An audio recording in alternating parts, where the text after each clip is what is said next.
아파트나 동네 안에서의 분쟁이 사회 문제로 떠오르고 있습니다. 오늘 집중 인터뷰에서는 층간소음이나 주차 문제와 같은 주민들 사이에 빈번하게 발생하는 다양한 갈등에 대해 이야기해 보도록 하겠습니다. 민문식 마을분쟁 해결센터장 나오셨습니다. 안녕하십니까? 안녕하십니까? 네, 센터장님, 지난해 마을분쟁 해결센터가 문을 열었습니다. 어떤 역할을 하는 곳입니까? 광주 남구에 광주 마을 분쟁 해결센터가 생겼는데요. 여러분이 아신 것처럼 그 마을 안에는 굉장히 많은 분쟁이 있습니다. 아파트 안에 층간 소음 문제라든가 애완견 소음 문제라든가 그다음에 주차 문제를 가지고 많은 갈등이 있는데요. 이런 어떤 사회적 비용이 2013년도에 삼성경제연구소에서 발표한 자료에 따르면 최대 연간 246조에 이른다고 합니다. 그만큼 굉장히 심각하다는 거죠.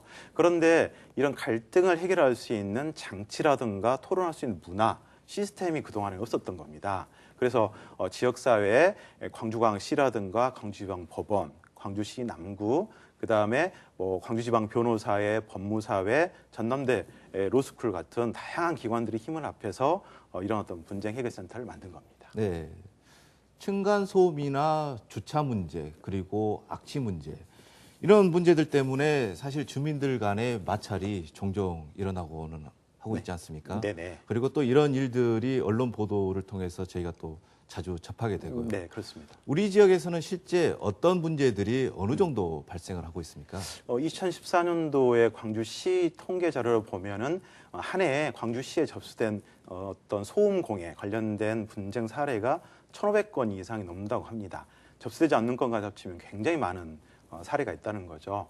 이런 어떤 많은 분쟁이 있는데 가장 대표적인 게 사실은 이제 아파트에 많이 거주하시다 보니까 아파트에서 많이 발생을 합니다. 대표적인 게 층간 소음 문제, 그다음에 생활 누수 문제, 그다음에 단독주택 같은 경우는 쓰레기 투기 문제라든가 주차 문제 때문에 갈등을 겪는 사례가 굉장히 많습니다. 네. 네, 이런 문제가 발생했을 때 어떻게 대처하는 게 좋은지 영상을 통해서 한번 알아보겠습니다. 일단 저희 센터에 신청을 하시면 되는데요. 신청 방법은 총 3가지예요. 첫 번째는 저희 남구 백운동에 여기 직접 센터를 방문하셔서 신청하시는 방법이 있고요. 두 번째는 이제 전화로 신청을 해주시면 저희가 이렇게 친절하게 안내해 드리거든요. 그리고 세 번째로는 온라인 저희 광주 마을 분쟁해결센터 카페가 있습니다. 거기서 신청서 양식을 다운받아서 저희한테 메일로 보내주시면 그렇게 접수를 받고 있습니다. 그래서 그렇게 접수를 받고 저희 광주 마을 분쟁 해결센터에서 처리하다고 적합한 사안에 대해서 이제 진행을 하는데요. 이제 그럴 때는 상대방에게 그 화해 지원 회의에 참석할 의향을 저희가 여쭙니다. 그래서 상대방이 화해 지원 회의에 참석하겠다고 하면 저희가 자원봉사자로 이루어진 법률 전문가와 지역 덕망가 분들이 계세요. 이제 그분들을 선정을 해서 화해 지원 날짜를 잡습니다. 그래서 당사자와 화해 지원인 분이 한 테이블에 만나서 화해 지원 회의를 통해서 그 문제를 해결하고 있습니다. 그래서 저희 센터는 그런 자리장을 만들고 그 다음에 중립적인 제3자인 저희 센터의 화해 지원인 분들이 두 당사자 간의 갈등이 우호적으로 해결될 수 있도록 최대한 도와드리고 있습니다. 대화나 타협으로 해결하는 게 어떻게 보면 가장 좋은 방법일 텐데요. 네. 이런 방법으로 해결되지 않을 때가 어떻게 보면 가장 어려울 것 같습니다. 네. 이런 경우 어떤 식으로 중재가 이루어지게 됩니까? 사실은 이제 그동안에 말의 갈등이 생겼을 때는 당사자의 문제라고 그냥 알아서 해결하도록 놔두는 경우가 많았고요. 하더라도 당사자가 싸우면서 폭언이라든가 폭력이라든가 이런 어떤 굉장히 격앙된 상태로 갈등이 치닫는 경우가 좀 많았었고요. 또 여기에서 갈등을 해결을 찾지 못한 경우에는 대부분 이렇게 이제 제소를 하거나 법적으로 가는 경우가 많았던 거예요. 그 다음에 행정의 어떤 그 힘을 빌려서 강제, 조정 같은 과정을 거치게 됐는데요. 이런 문화로 사실은 마을의 분쟁, 그다음에 주민과 주민 간의 갈등을 해결할 수 있는 것은 좀 요원했던 것 같습니다. 그래서 좀 선진국형으로 주민들이 스스로 토론하고 이해하면서 해결할 수 있는 방안을 찾자라는 어떤 방법론이고요. 그래서 양 당사자가 서로 토론하면서 이해하면서 해결할 수 있는 방법을 찾는 게 마을 분쟁 해결센터의 어떤 취지고 방법론이 되겠습니다. 네.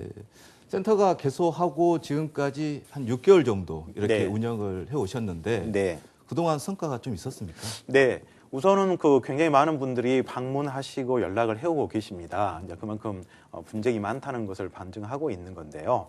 우선 해결된 사례를 보면은 굉장히 좀 의미 있는 사례가 나오고 있습니다. 굉장히 많이 나오는 게 아파트 층간소음이 가장 대표적일 텐데요.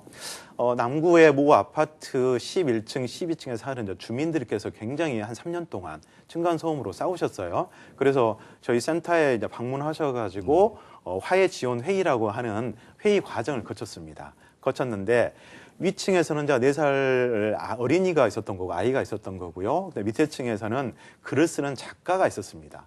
작가는 글을 쓰면서 상당히 이제 예민해져 있는 네네. 부분이 있는 거고요. 위층은 위층대로 어린아이가 이제 뛰는 것을 좀 많이 말리고 그 다음에 방음을 할 수 있는 매트리스도 좀 깔면서 조심을 했던 거죠. 네. 그런데 양 당사자가 서로 이제 불만이 많았던 거예요. 3년 동안. 네. 밑에는 밑에대로 소음 때문에 힘들고 위에는 위에대로 조심한데 불만을 갖는 것 같다라고 해서 서로 힘들다가 이번에 만나고 나서 서로의 어떤 상황을 이해하게 된 거죠. 아, 위층은 위층대로 네. 노력을 하는구나. 밑에는 밑에대로 상당히 예민한 어떤 작업일 수밖에 없다라는 것을 이해하면서 서로 식사도 하기로 하고 해결된 사례가 있습니다. 네.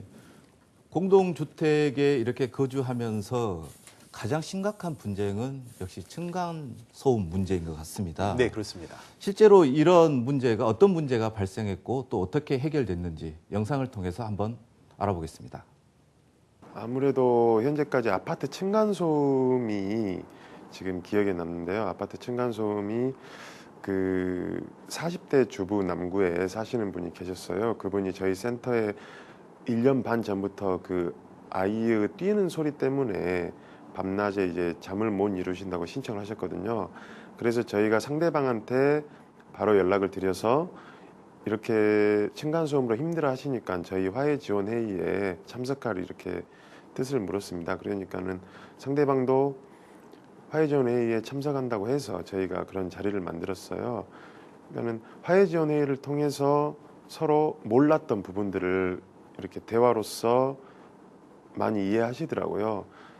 이제 밑에 분은 위층에서 아이의 교육도 안 하고 매트도 설치 안 하는 줄 알았는데 알고 보니까 매트도 설치하고 아이 교육도 시키고 주말에는 밖으로 일부러 나가려고 하고 그런 노력을 하셨고, 그리고 위층 또한 막대기로 밑에 층에서 쿠쿠 위로 천장을 찌르는 그런 한마디로 이제 보복소음이라고 하죠. 그런 거 이제 하면 안 되는데 그걸로도 힘들어 하셨더라고요. 이제 그런 부분들을 이제 서로 사과하고 그리고 이제 서로의 상황을 대화로서 충분히 얘기하다 보니까 이해를 하고 앞으로는 이제 더 좋은 이웃 관계를 위해서 식사도 좀 하면서 이렇게 잘 지내기로 하고 좋게 해결된 사례가 있었습니다. 이렇게 센터가 꾸준히 활동을 하고 있는데 네. 지역 주민들의 반응은 좀 어떻습니까?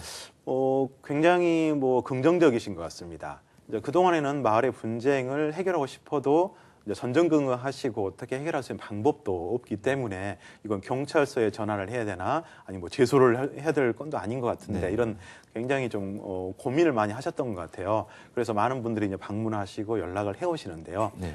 굉장히 필요하다라고 생각을 하시는 것 같습니다.